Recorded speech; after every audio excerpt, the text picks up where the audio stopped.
sajalah.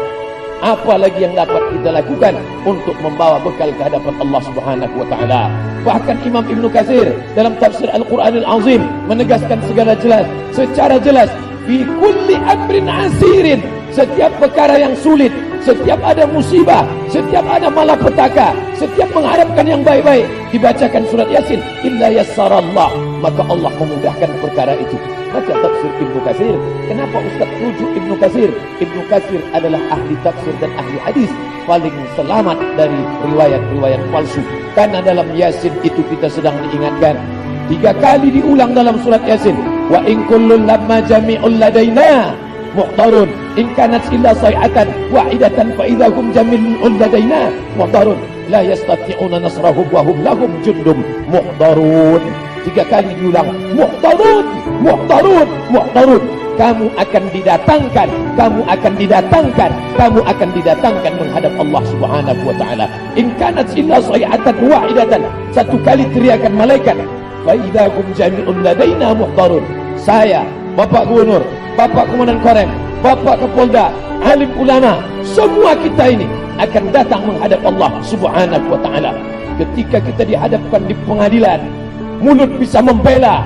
Ada yang tak pandai bersilat, tapi bersilat lidah pandai. Tak pandai bicara, dia bisa bayar pengacara dengan uangnya yang banyak.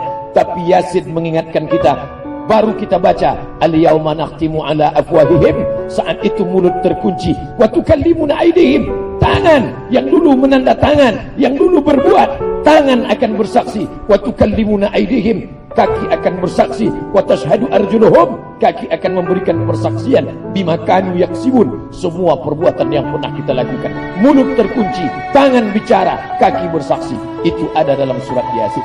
Makanya orang merenung baca surat Yasin, imannya bertambah, tingkat kebrutalannya berkurang. Kenapa? Karena surat Yasin menjadi perenungan yang luar biasa. Sanggupkah Allah menghidupkan kita yang sudah mati dimakan cacing tanah? Yasin mengingatkan, innama amruhu iza arada syai'an ayyakula lahu kun fayakun. Abdul Samad yang sudah mati dimakan cacing tanah, Allah tunjuk dengan satu kata, kun, maka Abdul Samad akan bangkit menghadap Allah. Ketika itu akan diminta pertanggungjawaban. Semua yang kita lakukan akan dituntut di hadapan Allah. Amat sangat baik surat Yasin ini dibaca. Ada yang tak pandai bersilat, tapi bersilat lidah pandai. Tak pandai bicara, dia bisa bayar pengacara dengan uangnya yang banyak. Tapi Yasin mengingatkan kita, baru kita baca, al-yauma nakhtimu ala afwahihim, saat itu mulut terkunci, wa tukallimuna aydihim, tangan yang dulu menandatangan, yang dulu berbuat, tangan akan bersaksi, wa tukallimuna aydihim, kaki akan bersaksi, wa tashhadu arjuluhum, kaki akan memberikan persaksian, bima kanu yaksibun, semua perbuatan yang pernah kita lakukan. Mulut terkunci, tangan bicara, kaki bersaksi. Itu ada dalam surat Yasin. Makanya orang merenung baca surat Yasin, imannya bertambah, tingkat kebrutalannya berkurang. Kenapa? Karena surat Yasin menjadi perenungan yang luar biasa. Sanggupkah Allah menghidupkan kita yang sudah mati dimakan cacing tanah? Yasin mengingatkan, innama amruhu iza arada syai'an ayyakula lahu kun fayakun. Abdul Samad yang sudah mati dimakan cacing tanah, Allah tunjuk dengan satu kata, kun, maka Abdul Samad akan bangkit menghadap Allah. Ketika itu akan diminta pertanggungjawaban. Semua yang kita lakukan akan dituntut di hadapan Allah. Amat sangat baik surat Yasin ini dibaca.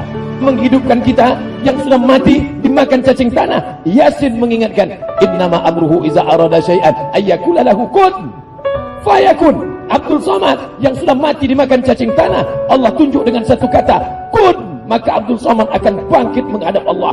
Ketika itu akan diminta pertanggungjawaban. Semua yang kita lakukan akan dituntut di hadapan Allah. Amat sangat baik surat Yasin ini dibaca. Wah, ketika itu akan diminta pertanggungjawaban. Semua yang kita lakukan akan dituntut di hadapan Allah. Amat sangat baik surat Yasin ini dibaca.